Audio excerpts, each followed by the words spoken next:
Afternoon, everyone. It's an absolute pleasure to see you all this afternoon.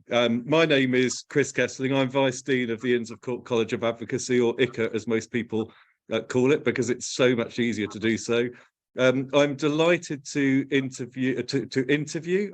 Where did that come from? I guess it's because what we're about to talk about. I'm delighted to introduce our panelists today.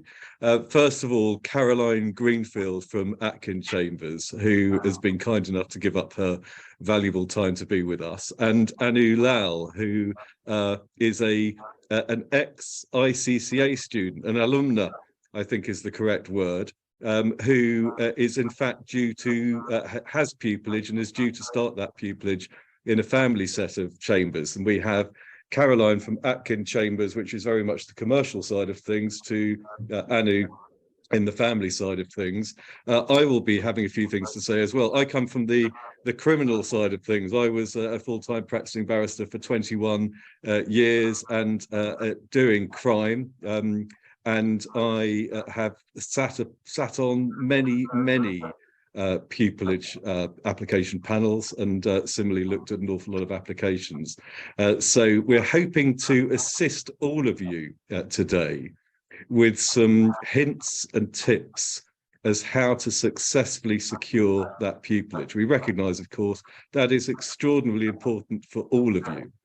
We'll endeavour to answer as many questions as you have today. Please feel free to use the Q&A function. We'll all try and keep an eye on your questions.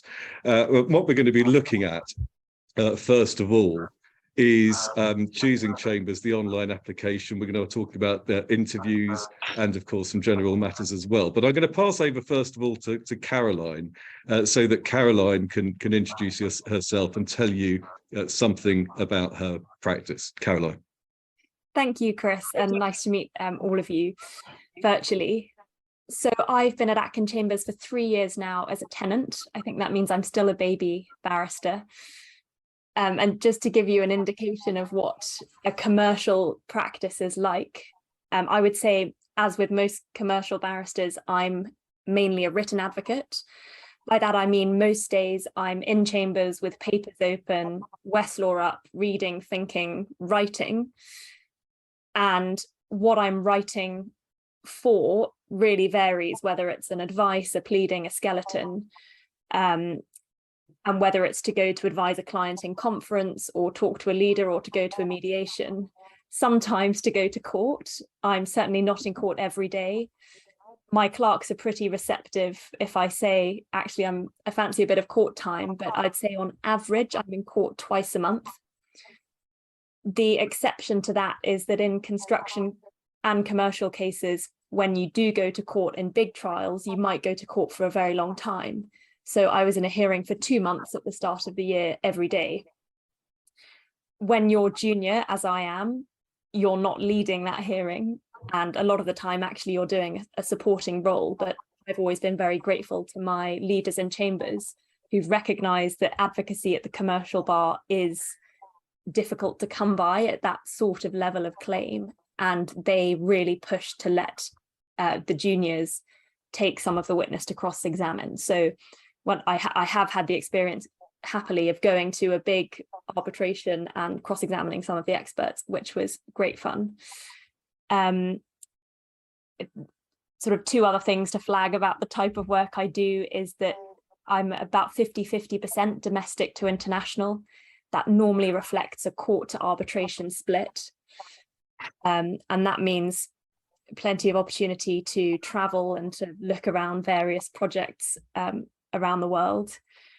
And finally, and this again really at the moment reflects that same domestic international split, my work is split between cases I'm doing by myself and cases I'm doing as part of a larger team. And I've really enjoyed, particularly at the junior end, particularly during COVID, the opportunity to sort of watch and learn from my more senior colleagues on those big cases, and then go to my smaller cases and pretend that I have all that wisdom that I've just heard and observed from my more senior colleagues. It's really helpful. And Anu, of course, you have relatively recently been through the ICA bar course, and And of course, you're starting at family chambers, as I understand it. I'm just going to butt in before you say anything and say hello to Joe, Joe Cecil from Garden Court Chambers. I'm absolutely delighted you've been able to join us, Joe, because I know you've been in a tricky trial this week, if I can say that. And I will come to Joe and ask Joe to introduce herself as well. But Annie, please continue. Thanks, Chris. I also wanted to say hi to Joe. And just to point out, Joe, I'm sure you'll introduce yourself very well, but it's such a nice full circle moment to be here, having obtained Pupillage with Joe's help, and to be on a panel together. So that's really cool. So welcome, everyone. Thanks so much for joining on what I think is probably people's lunch break. As Chris mentioned, I'm Anu. I just finished the ICA bar course in July of this year. I also obtained pupillage in the most recent cycle, and I will be starting next October. It's at a family set, a specialist family set, and it will be, I imagine my work will be very different to Caroline's in that I'll probably be in court most days of the week. But in terms of my background, I did my undergrad law degree at King's. I then went on to do my master's at King's as well. I chose to do my master's in a sort of multidisciplinary degree, and that was in psychiatry and law. So it was mental health, law and ethics, and that was just because that was what I was interested in. But after my master's, I worked in non-law jobs for a while in corporate events and also within social work recruitment. And I think it was the social work combined with my master's that really kind of pushed me into wanting to pursue family law at the bar. So those were the sort of pupillages I applied for. I now also work at the ICCA as a bar course design assistant. So I'll be doing this until I start my pupillage, supporting with the course design. And what else have I got to add? I also support Bridging the Bar as a volunteer coach, coaching some aspiring barristers. So I can also assist with applications in that regard as well. Hope that's helpful. That's very helpful. And thank you, Anu. And if I can pass over to you, Joe, now. If you could give everyone, Joe, I must say to everyone, has been extraordinarily helpful because when she's not in court, Joe assists with a lot of careers advice to ICA students, which, as Anu has mentioned, has been extraordinarily helpful. Has a lot of experience of giving advice, which is, of course, why she's here to help all of you. But Joe, if you could give an overview of your background and sort of work you do. Sure. So, hi, everybody. I can recognise some of the names, actually, that are on here, which is wonderful. So, see you all, hopefully, at some point hear from you. And Chris is right. So, effectively, I came on board when the bar course of existence at ICA.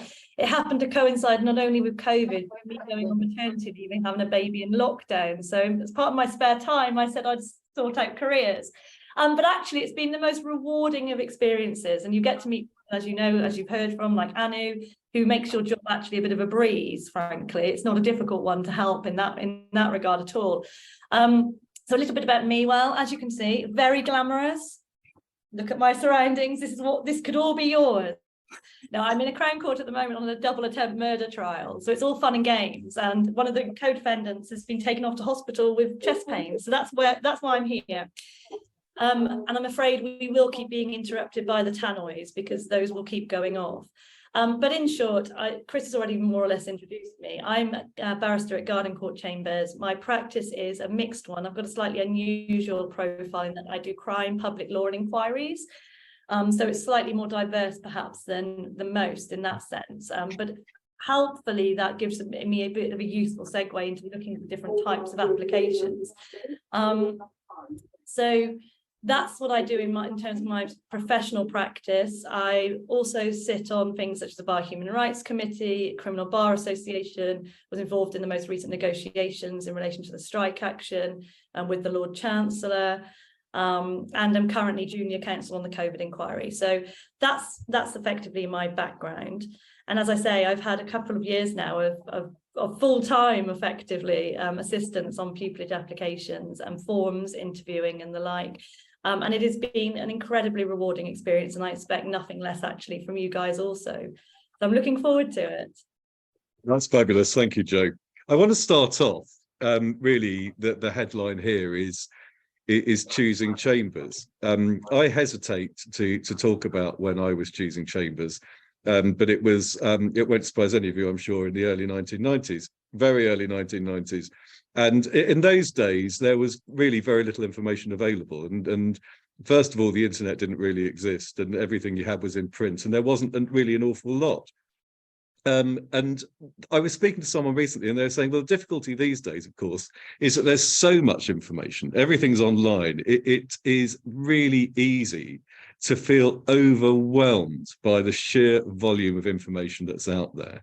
So can I turn to you? Well, this is a question for all of you, but if I could turn to you, first of all, please, Caroline, what advice would you have for students as to choosing chambers? Where would you start on that journey, and where did you personally start on that particular? I always say I never use the word journey, and I use it all the time, so I've used it now. It's out there. So where did you start on that journey?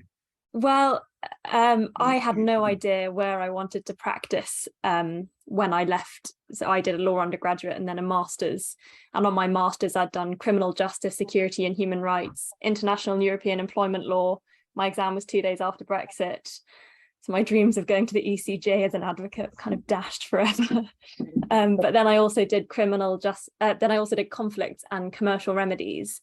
And my journey when I started looking at mini pupillages was, how do I take these very different academic areas that I enjoy and see what they're like in practice? And my approach was to try and do a mini in lots of different areas. Because I just didn't know which one I'd like in practice. And just sort of through a process of trial and error, found out that actually I was most interested in those thorny problems in contract tort, unjust enrichment. And so I was pushed more towards the commercial side of things, but that I couldn't for the life of me really get excited about banking products or understand how they worked, and I wanted something a bit more tangible. And then suddenly the application process was upon you, because of course you haven't picked up every practice area and carefully thought about it by the time you start applying, and was offered pupillage at a construction commercial set, as back before there was that kind of UCAS system of everyone doing it at the same time. So the second chambers I applied to, and I thought, actually, you know what? I know I want to do something commercial. I speak a bit of Mandarin, and I was looking forward to doing some traveling. So I thought, this looks like a close enough fit. Let's take a leap of faith. And happily, all of the indications I'd started having about practice area were right, and I'm enjoying my practice now. The only other thing I'd say is that mini pupillage is, of course, a very time-intensive way to get a feel for an area of law or a chambers. Given COVID, lots of chambers now have really good virtual events, or you can go and meet them at law fairs, and that is a less time-intensive way of working out what an area is like and what the members of chambers are like. So maybe you have to do mini pupillages to understand what a chamber. Yeah, that's really that's really helpful. I mean, the Bar Council Pupillage Fair recently, so many chambers were there, and really extraordinarily well attended event. And of course, there's other events coming up. Target Jobs is on the 26th of November. I'd recommend Lincoln's Inn. I'd recommend that to everyone. Just go and see an awful lot of chambers, and always worthwhile, I would say, doing a bit of research beforehand as to the chambers that are there. Anu, how about you? How did you deal with the overwhelming level of the saturation of information that's available? It's a bit of a minefield to work through, but my approach, I'll keep my advice quite practical, because my approach was, I like to be very thorough, so I might have overdone it with the research, but I used the Pupillage Gateway sort of as a directory, just to kind of understand, okay, these are the sets, because these are the family law sets I think I I think I know and I think I'm interested in, but actually I discovered that there were loads more. And being not based in London, it also opened up my options of looking at more regional sets as well. So that might be something to consider. I also found it was the website called Pupillage and How to Get It. That was a very useful resource for me because it didn't just tell me that everyone's amazing and everyone's going to get pupillage. It's very much like the tough love approach in that website, which is sort of what I needed to really kind of face up with how competitive actually is. So those were sort of my pools of information that I knew were sort of trustworthy sources of information. But then I made a spreadsheet, and I personally would suggest a spreadsheet for everybody, but I don't think it's worth borrowing anybody's spreadsheet. You've got to make your own, because you've got to have columns in there that are things that are important to you. So for me, the culture of a set, the location, the award, during pupillage, and I got really forensic and nerdy about it. I went through all of their junior members. So I sort of picked a number. I was like, okay, everyone under 10 years call. I'm going to go through every single person's profile. And this took me ages. Who's gone to Oxbridge? Yes or no? Who's gone? Who's got a first at degree level? Yes or no? Who has a master's? Who's got this sort of work experience? And from that, it's actually really interesting because you can start to distill what some of Chambers' priorities are in terms of their junior or their recruitment. So you start to get a sense as to the kinds of candidates that they're looking for. And it helped me to understand, would I fit in there? And do I want to go there? Because that's a really important question, I feel. So that's sort of the on paper stuff, but actually Chambers on paper and Chambers in real person or real life is very different. So alongside that, I think social media or Twitter is such a useful tool that I never expected it to be useful. I actually only got Twitter for the purpose of the bar and pupillage, because I knew how many sort of opportunities are advertised on LinkedIn and Twitter that aren't necessarily everywhere. So I started to reach out to junior members at the sets that I was interested in when I was sort of shortlisting for pupillage. And usually people are very happy to kind of answer a couple of questions or to give you an idea as to, what the Chambers is like or what the work is like. And some might even have you shadow with them for a day or so, or even just a few hours. And I think all of those things, being proactive and keeping your approach very personalized, is really important. So then by the time the gateway opened for browsing, I was pretty much ready to go with my list of sets that I wanted to apply to. My approach is, like I said, very thorough, but I think it was effective. Well, it obviously was, and it was ultimately successful, which is the key, isn't it? Jo, any advice you would have? I think Twitter is actually really useful. I think it's a really rich source, or was. I mean, let's be frank about it. At the moment, who knows what's going on Twitter and verification, and everyone's moving on to slightly more complicated platforms, actually, which don't perhaps allow for quite the same real-time dissemination of information. But people, I think it's a really important point from Anu. The profession as a whole is actually one that's very giving, and it's built on the principle that you effectively provide assistance to those who are lower down in the chain and coming through. And everybody in that sense is very generous with their time.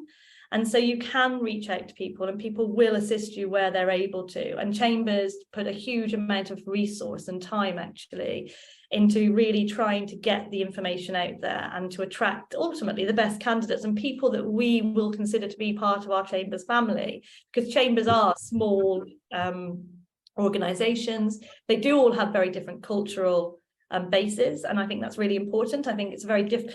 If you just look, for example, at Legal 500 and Chambers and Partners, that will not give you the basis that you need or the foundation upon which you need to then build for any pupillage application. It's very superficial, and the reporting within those publications, I can say this freely because I'm in them, is actually not necessarily one that is reflected internally across the bar. So different chambers will have very different views as to who should or shouldn't be in those publications. And I think it's just very important that you get a sense of what things are like on the ground. In terms of the areas and the types of chambers, then again, I think from my perspective, it has always been the most important thing for me, and this is a very personal thing, was the type of work that I was going to do. It was never about becoming a barrister. I wasn't really interested in that. I very nearly walked away from it all, actually, because I hated my bar course so much. But it was always about the type of work. And I think you have to work out for yourself, what is it that will make you happy for a career, because that's what you're looking at. It's a very early age to decide what you may be doing potentially for the rest of your life. Obviously, maybe this is the first career, second career, third career for some individuals. But I think most people go into this thinking this will be a career. And so what will make you happy? What type of work makes you happy? Do you thrive on being in court and cross-examining people and having that advocacy experience? Or are you actually terrified of that, but really enjoy the intellectual stimulation of drafting, something very technical? Different areas of law do very different things. My criminal practice occupies a very different part of my brain to my public law practice. They're equally complementary, actually. And ironically, you bring the skills together are actually probably the best combination of all. But it very much depends on what drives you and what you will enjoy. And then it's about finding the right set and the right fit for you, because ultimately you need to be happy in your career. And I think that sometimes people do forget that, actually, and then it doesn't live up to what you expect it will be. But also we are looking for people that want to be with us, that want to join our chambers, that fit in some way into our chambers. And so that's quite an important aspect too. Do you fit the ethos of our chambers? We have a very particular ethos within Garden Court that is very different to other chambers. And our marking schemes build that ethos and that commitment, for example, to civil liberties in. Other chambers don't do that. So again, you need to have a sense of where you're going and what it is that they value, because that's how you're going to actually ultimately get through the door when it comes to writing that awful form.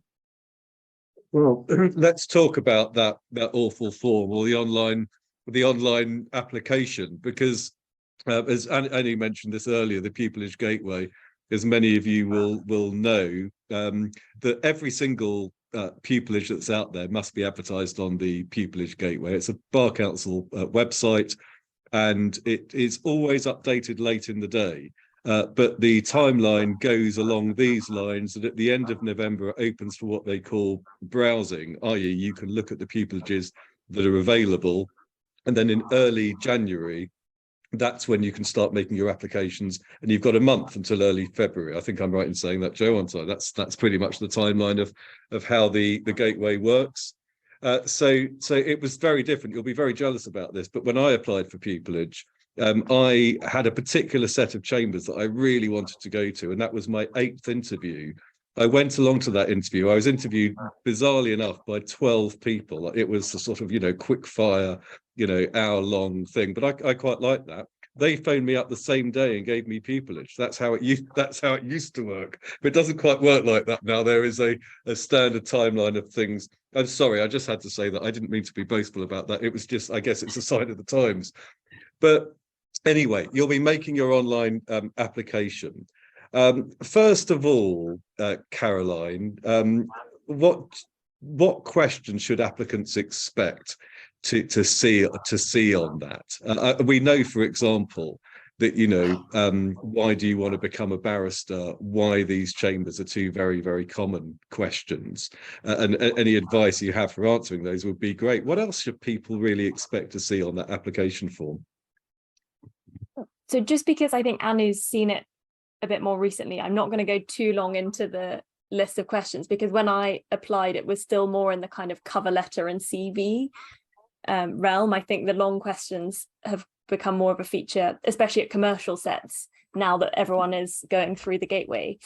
I'll talk about two things. One is the two questions you've mentioned: why barrister, why these chambers, and then the other is the legal problem question that quite a lot of general common law sets and commercial sets use. Why barrister, why these chambers? I mean, the why barrister answer you might think is a generic one, but actually and this goes to what Joe just said, if you're applying for a number of different areas, your answer to why you might want to be a barrister could differ. if you're applying to public law sets and commercial sets and sets that do a mix, and actually you still haven't really worked out if you do or don't want to do crime. I mean, you might want to be focusing on the elements of being a barrister that you understand are more prevalent in those particular practice areas. For example, if I read an application for my set and I sit on the Pupillage and Recruitment Committee that said that they were so excited to be in court every day and honing their oral advocacy, I'd think, actually, you haven't really understood what we do here. You do go to court and there's lots of oral advocacy, but it's not all in court. So on the why do you want to become a barrister, kind of don't get caught out and think that it's something that you can just roll out across all the applications. Why these chambers? I think there are two main things I'd expect to see in there. One is an acknowledgement of the type of work we do and why that's the kind of work you want to be doing. And then secondly, anything that you've observed on any kind of mini pupillage, or have you come to a law fair or something that's a bit more tailored than just, I mean, one comment that I often find myself writing, and again, Joe made me think of it, is clearly have just read the Legal 500, don't really know what we do or have anything specific to say. So,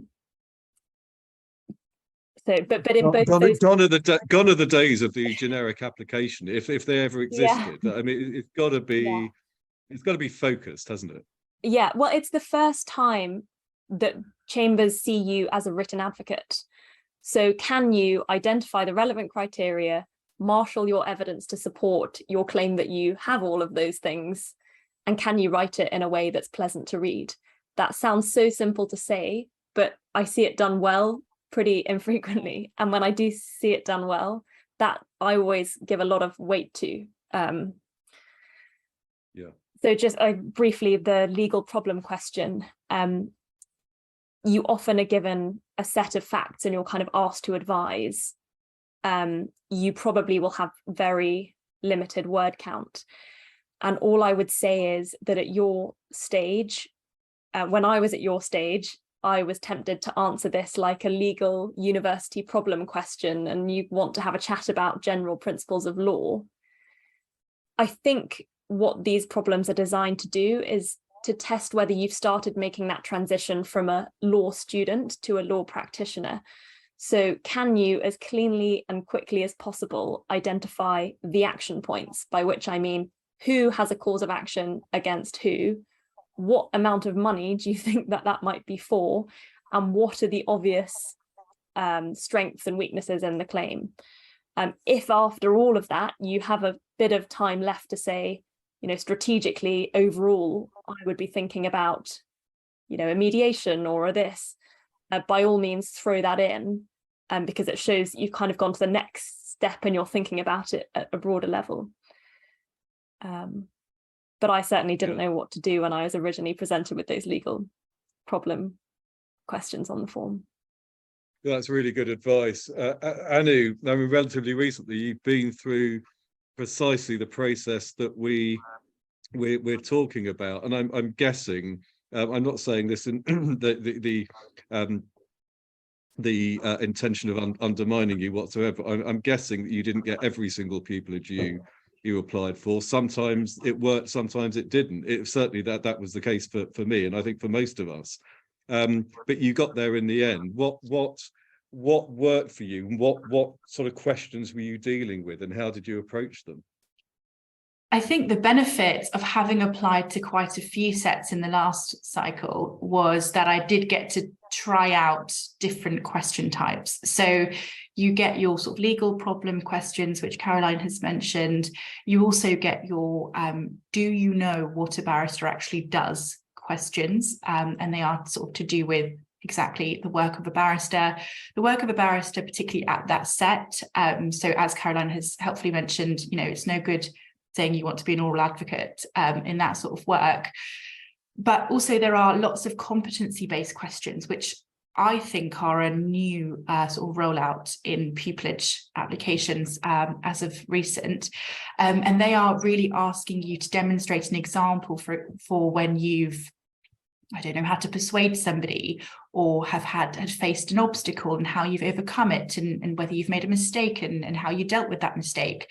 And I think for me, I had a lot of questions to draft, but I was sort of thinking, what is the question asking?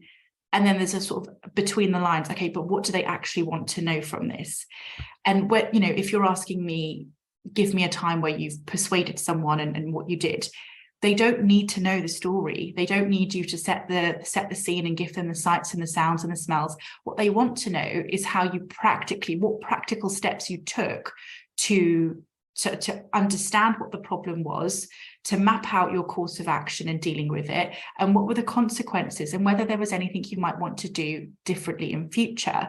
And essentially they want to know if, for example, you're hearing that the time has changed and it's last minute, and you're already on the train and something's going wrong and you've left your papers and it's all going wrong, how are you going to deal with it? You want to really assure chambers that you have the potential to be a good barrister. They don't need to know that you are a good barrister now, because of course you're not. I mean, that would be silly. But they want to know, is there potential? Is it worth us investing the time in training you? So I'd say think about what the question is actually asking and what a panel might be looking for in asking that question. I think I would also advise a person to read the question properly. There's a big difference between why do you want to be a barrister and why do you think you'd be a good barrister? And I think they require different responses, very different responses. But occasionally, when I've looked at sort of my peers' applications, that they can be conflated. So think about them. Think about what it is about a barrister, being a barrister specifically, that you're interested in, and think about it as something unique to you. Is it the case that you want, some people might want the money or the status, and you've got to be honest with yourself. You don't have to write this in your application, but be honest with yourself. Why do you actually want to do it? Once you've identified that clearly in your mind, you can start to sort of draft a couple of bullet points as to why you want to be a barrister and why you'd be a good barrister. So I think it's very important to do that, because that shows that you've actually understood the work of a barrister. Is it the case that you like to work on a self-employed basis? And if so, have you ever done that before? So for me, I had worked on a self-employed basis prior to the bar course. And so I quite enjoy that. And I don't need to necessarily, clock in on a 9-to-5 basis. Those sorts of things really show that you've understood the work of a barrister in particular. My second point, and that kind of repeats exactly sort of what Caroline said about understanding the set and the type of work they do. I think this is where your research really starts to bear fruit. If you can find something about a set that isn't readily available. So when I say that, I mean, is there a recent decision that a junior member has taken part in, and actually their leader has allowed them to do something, as Caroline mentioned? Could you draw on that and say, actually, I noticed that this person was allowed to do this at a very sort of early stage in their career, and I'd like to do the same sort of thing. Or there was one set where their head of chambers had a series of YouTube yoga videos, and I quite enjoy yoga, so it wasn't me trying to fake it either. So I found their YouTube page, did a couple of the yoga classes, and I didn't write that in my application, but when it came to interview, that was a really helpful nugget to actually show that I'm invested in the culture that Chambers has. And it's a genuine investment. It's not just me faking it. So try and find something genuinely unique. I mean, you won't find something unique all the time, but do your homework, because that homework will really bear fruit when it comes to applications and interviews. Hopefully that's answered the question well. Well, that's really interesting. I think that concept of authenticity is really, really important. I certainly recall a number of occasions, sometimes at interviews, dealing with people who I think were answering the questions in a way of how they felt a barrister would answer them, as opposed to how, in terms of what they really felt. And I used to find that somewhat frustrating. And I think that's something that a lot of applicants actually rid themselves of after a while and realize, actually, I'm just going to be myself here, and that makes a real difference. So what you were saying, the same thing, Joe, in many ways. You were talking about not so much wanting to become a barrister. You weren't really thinking about that. You were thinking about the type of work that would really interest you.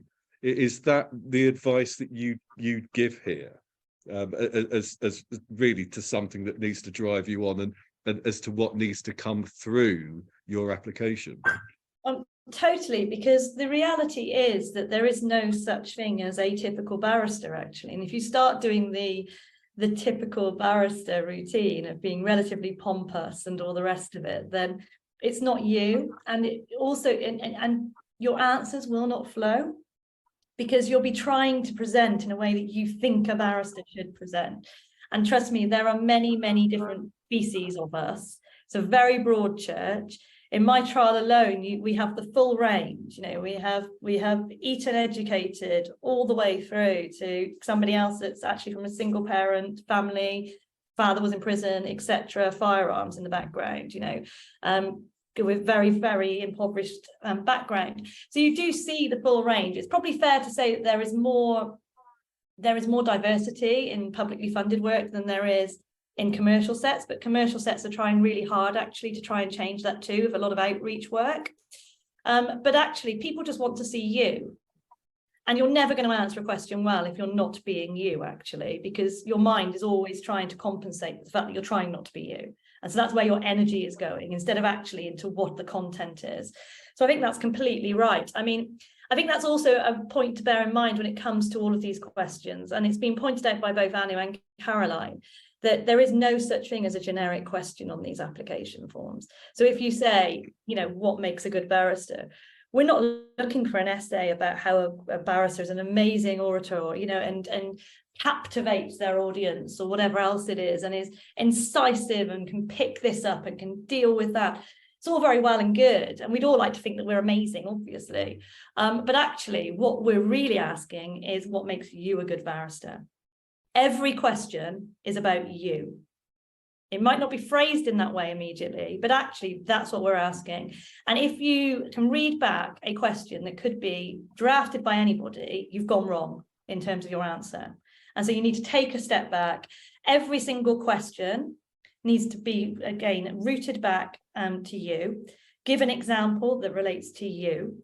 Again, Anu's touched upon competency-based questions. And the reality is practically every question, aside from looking at law reform or essay-style questions about a significant case in the area, are always going to be effectively a competency-based question.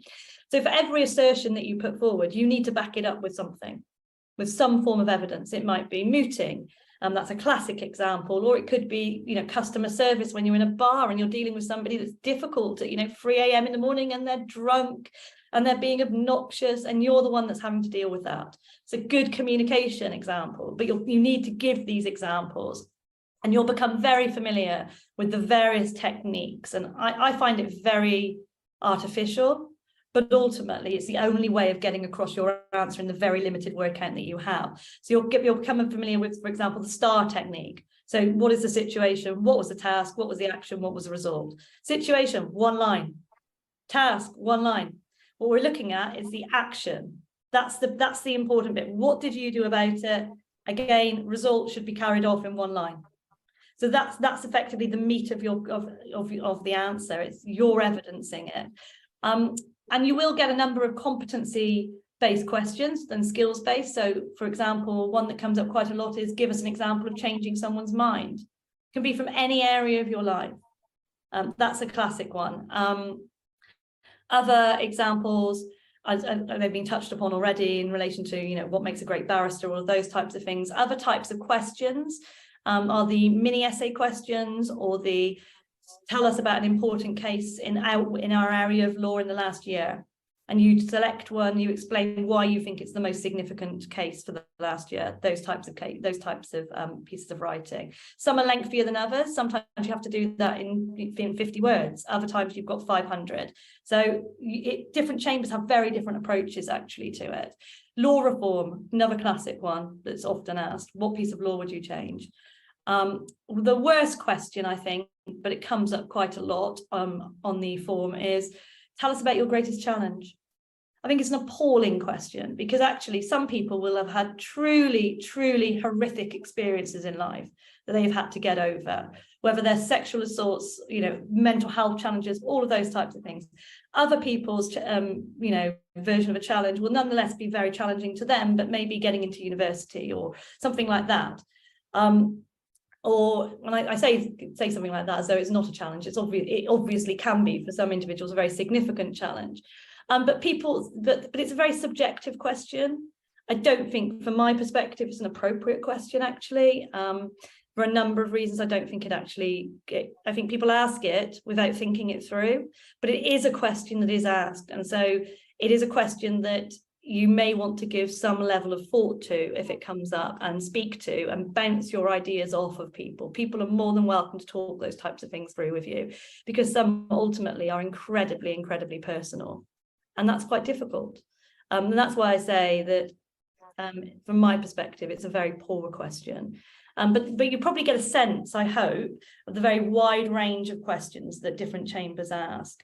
And then, unfortunately, you will be met with the classics of, why do you want to be a barrister? What makes a good barrister? I call them the lazy questions. They crop up across the board. The advantage of it being that actually you have a foundation for a number of applications then. Let me ask you this, because you've had this question. Perhaps it's a good time to answer it. The question is, as many pupillages can be so time intensive, indeed, as Caroline mentioned, and we've all experienced that. Is there alternative work experience that you feel would be valuable to chambers? For example, trade union work, volunteering with NGOs. What's your, sticking with you for the moment, Jo? What's your view to that? Oh, I think Anu wants to answer it. Jo, what do you? No, not at all. I just wanted to get rid of the question, so it's answered. No, it's me not understanding technology. Sorry. No, not at all. I think they're both very valuable forms of experience, and I think they serve different purposes, actually. And I think that's probably the most important thing to take away from it. Many pupillages do take up a lot of time. There is a growing recognition that many pupillages are actually quite exclusive in a way, because obviously for the vast majority, you have to be in a position where you can, travel to a major city, whether it's London, Manchester, wherever, put yourself up in accommodation for that period of time and pay for it, take that week off work, and an awful lot of them are unpaid. But there is a growing recognition as a consequence, actually. People can't necessarily do 20 of them. And frankly, once you've done a couple, they don't add anything to your form. The only purpose I think for them is to have at least one on there, so that you can say that you've done it and you can point to it and you can explain that you do know the point of being, what a barrister is, how they work, how they operate, ideally in the area of law that you're interested in. If possible, if you've got another that you've done where you can rule out that area of law, that's often equally as valuable, because you can say, I've experienced both. I enjoyed this in theory, in academia, didn't enjoy it in practice, etc. But I do enjoy this. But more importantly, it's really to give you a sense of what being a barrister is like and what the work is actually like. And I think it's really important for yourselves to actually have that many pupillage experience. Definitely take advantage of the fact that some are online, but you cannot beat the experience of at least doing one in person. But definitely utilize COVID in that respect. One of the advantages, and there were obviously many disadvantages, but one of the advantages was that an awful lot came online. So mini pupillages, mini pupillage evenings, whole mini pupillage experiences.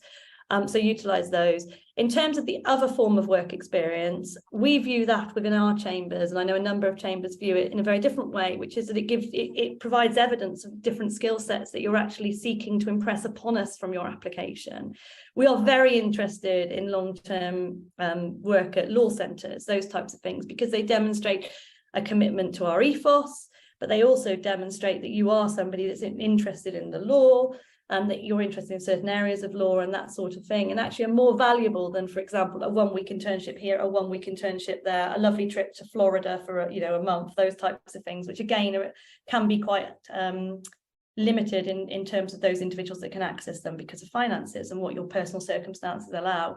So we do value them, but we value them in very different ways. And so if you had presented us with an application form, or me with an application form that didn't have any mini pupillages but had a year working in the law centre, you're not going to be marked down for the lack of mini pupillages. Your law centre experience we would consider to be far more valuable. But what it does mean is that you can't point to that mini pupillage experience as part of the evidence for answering different questions. And that's the way that I would think about it. It's really helpful. Let's move on then from, let's assume that we've made our online application, we've all been phenomenally successful, and now we have interviews facing us. So let's just look at how the process works. I think traditionally it's fair to say, even though this is by no means universal, that most chambers will go through fundamentally a 2-round system. Would you say, Joe, you've been you do a lot of careers advice, you speak to a lot of students going through the process, is that pretty much the way it is? Yeah, the vast majority will have a 2-stage process. They'll have interviews, and then they'll have a second round of interviews where they've narrowed the field down considerably, actually. And that applies to, I think, probably about 80% of chambers in reality. There are some chambers that do earlier SIFs where you do online assessments, for example, and then they consider the next stage, which is the interview stage, or you do a piece of written work and then it goes on to it. But the vast majority do adopt the stage 1, stage 2 interview process. And stage 1 is a sieve in reality, isn't it? It's a sieving process. So what approach, Caroline, at Atkin Chambers do you take for potential pupils? In common, I think, with most commercial sets, we have a 2-stage process. Round 1 is you'll get given something to look at 20 minutes before, not a sort of legal question, more of a kind of moral or ethical question, and then you'll go in for kind of a 15-minute chat. And I think really what we're looking for in round 1 is, do you have some of the skills that you say you have on paper? Are you someone who can explain yourself orally? Would clients understand what you're trying to say? Would your colleagues understand what you're trying to say? And all chambers are testing slightly different things. We often are testing, have you thought about, construction commercial as opposed to chancery, as opposed to company commercial?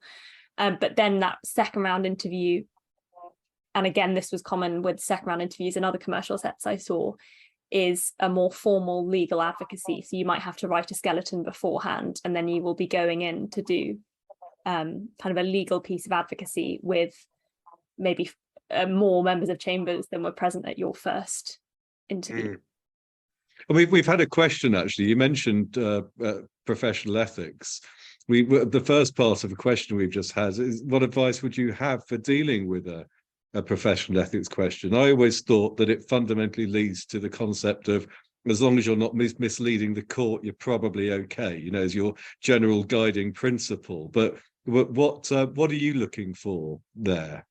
So and I'm just with one eye on part 2 as well, we do less of the ethics of the kind you get on an ethics course or that you get at criminal sets.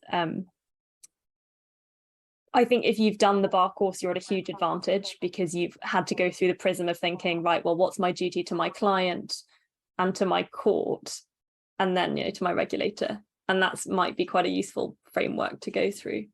Sure. But I might leave that to Joe and Anu, just because they probably have more relevant things to say. Okay. Well, let's turn to you, Anu, because we were having a chat earlier, and you actually, I think, at the chambers where you secured pupillage, you had an advocacy exercise in both the first and second round. Is that right?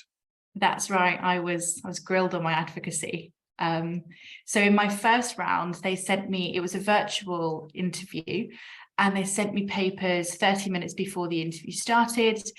They wanted me to sort of make an application, but then they also wanted to talk about the scenario. And I think a massive rule of thumb for me was identify the weaknesses in your argument so you know them going in. Then rarely did I ever get a good like they never gave me a good argument to make.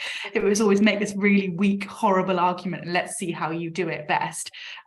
So for me, it was about sort of staying calm. Don't worry, you know the basics, keep it very simple, and keep your communication very clear.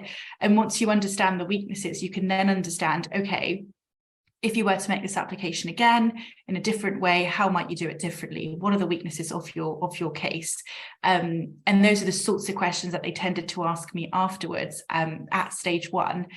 And I think because I'd done the sort of groundwork when I was sort of skimming through the papers and making notes, that was really helpful for the discussion. In my second stage at that set, I got 45 minutes, and that was in person. And it was slightly more lengthy, and it was slightly more complicated, the application I was asked to make.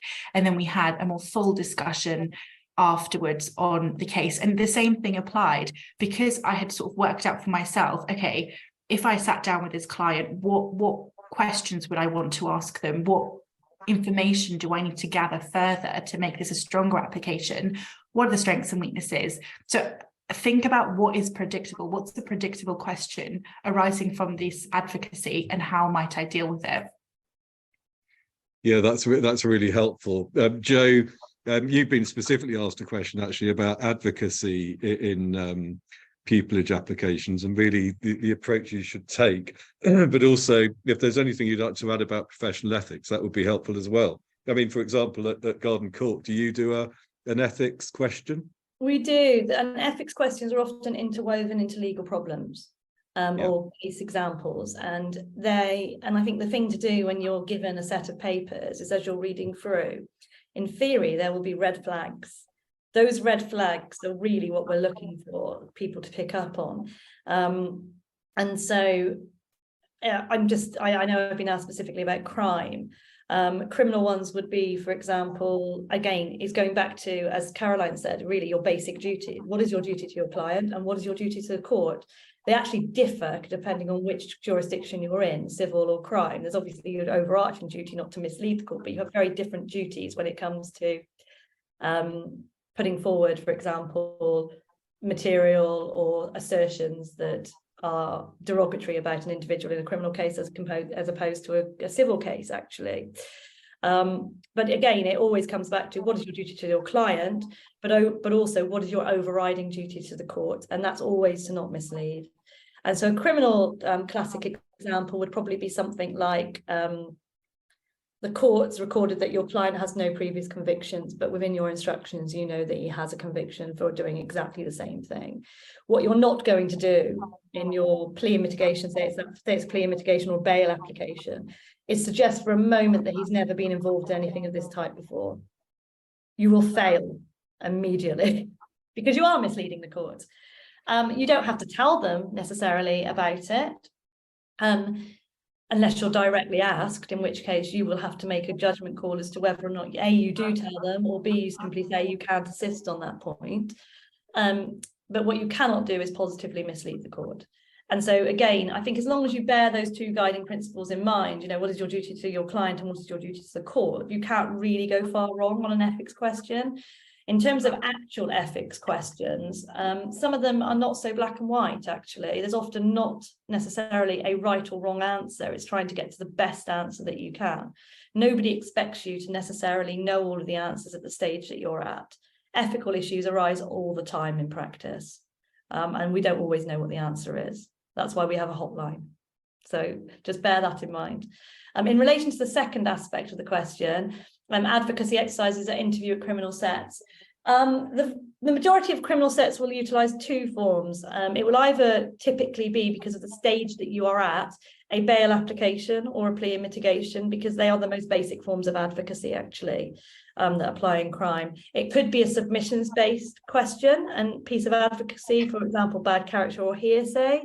Those do crop up, but they are less likely because they are just a lot more complicated. But they might apply.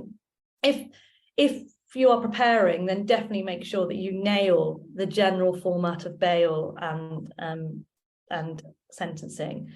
If you are asked to do a sentencing exercise, you will be invariably provided with sentencing guidelines, work out where it falls, follow the staged approach. In a sentencing guideline, there's a staged approach, just follow it. Weave in the facts, and you can't go far wrong.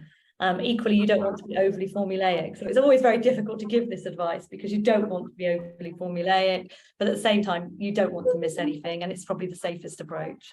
So I hope that helps. More generally, some criminal sets and many others will ask about a topic, because again, we don't expect you necessarily to be area specific at your stage. So it may be a current affairs topic. Right to protest would be a classic one right now. You only have to look in the media. That would be a typical one that would be flagged up. The policing bill, Bill of Rights. There's so many different things that are topical at the moment. The coronavirus regulations, all of those types of things. The moral and the legal issues. I mean, if you can approach it from both, then all the better.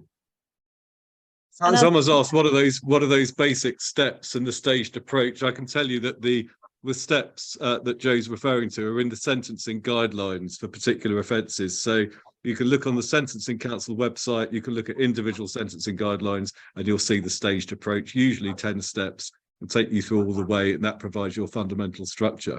But there's another question here, which I think is, I note we've only got 5 minutes left. Always goes far too quickly.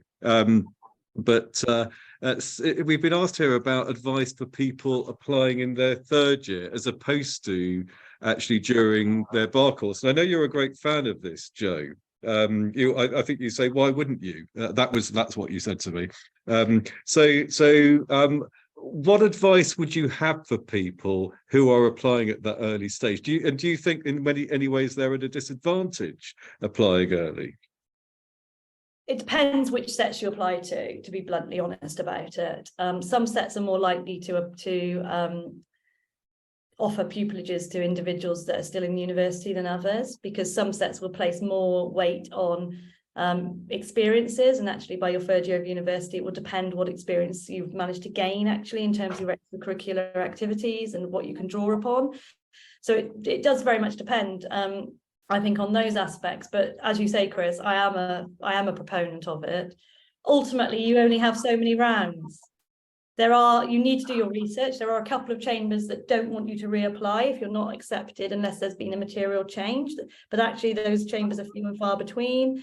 I know a number of individuals that have been shortlisted, made it to the reserve list the following year, and then got pupillage the year after at the same set of chambers. So that's why I say do your research. But in reality, yes, apply in your third year, because as I say, you have a limited number of rounds. Ultimately, you're not going to be doing it forever. It's very competitive. You don't want to be in year 6 and have missed out on a round. Your application will never be perfect. In terms of the advice that I can give you if you're at that stage, it's really about getting those experiences under your belt. Get your advocacy experience in, because you're going to have to be, if you're successful on paper, you're going to be interviewed. You're going to need to compete. The reality is, in terms of the interview, most chambers will take into account that you've not yet done your bar course. And we're looking for potential as much, we're not looking for the polished advocate. None of you will typically meet that grade. We're looking for potential. Who are you going to become? And if you're excellent in year 3 with no real formal training, then fantastic. In reality, but just try to really use your time at university well. Basically, think about what you are devoting your spare time to. You're going to have to prioritize, and it can be done. That's really helpful advice, Caroline. Let me ask you this: if you're standing back from the whole interview process, you've got these interviews, fortunately, that have come in. You're going to go out there and sit in front of various panels of barristers, and it can seem quite scary. What advice would you have for people facing that as to the best approach they should take from an overarching perspective towards that application, that pupillage interview that's facing them? Yeah, I mean, it's going to be a massive scrum. There'll be an intense few weeks where you're just running from pillar to post. To the extent you can manage work or study around it, great. If you can't, then by all means, as part of your competency answers, let it be known that you're actually making these interviews fit around current commitments, and that's quite impressive. Yeah, try and sleep. Some interviews will go really well, some of them won't go so well. I actually always found that I did best in an interview hot off the heels of one that I thought I really screwed up, because it gave me some resolve. So yeah, don't beat yourself up. If you find that you are having a run of bad interviews and you're starting to get really uncontrollably anxious, there are resources online just to kind of bring you back to the room, and breathing and pressure points, and it's worth trying, because it might just kind of ground you for the moment that you need. But everyone's going through it, and just try and get some sleep, and good luck, I think. Absolutely. And well, let's finish on a final positive note, and I want to call on you for this, Anu. What does it feel like when you actually get pupillage? I think I was in shock. I genuinely think it took me a few days to let it filter through, and I was like, does this mean I never have to do that again? Because it was horrible. The process was horrible. But if I can just give a last little piece of advice, it's write some affirmations. You need to keep yourself going. It's such a long, arduous journey. Keep your friends close, and remember that there's more to life than pupillage and the bar. You are a person, you do have a life, and try as much as possible to keep your life outside of it, because like I said, there's more to life than pupillage, which isn't the best place to end this webinar on, but it does just kind of help you keep perspective that there's a reason that you're applying. There's a reason that chambers are interested in you. If they are, just hold on to who you are throughout the process, because it can be really challenging. That is amazing advice. Unfortunately, we've got to the end of our time here. I'd like to say, give my sincere thanks to Caroline, to Anu, and to Joe for giving your time up today. It's been extraordinarily helpful, and to all of you for coming along and listening to all of us, which I very much hope that what you've heard today has been helpful. And as everyone here has said, we wish you the very best of luck with your pupillage applications. All the best. Bye-bye.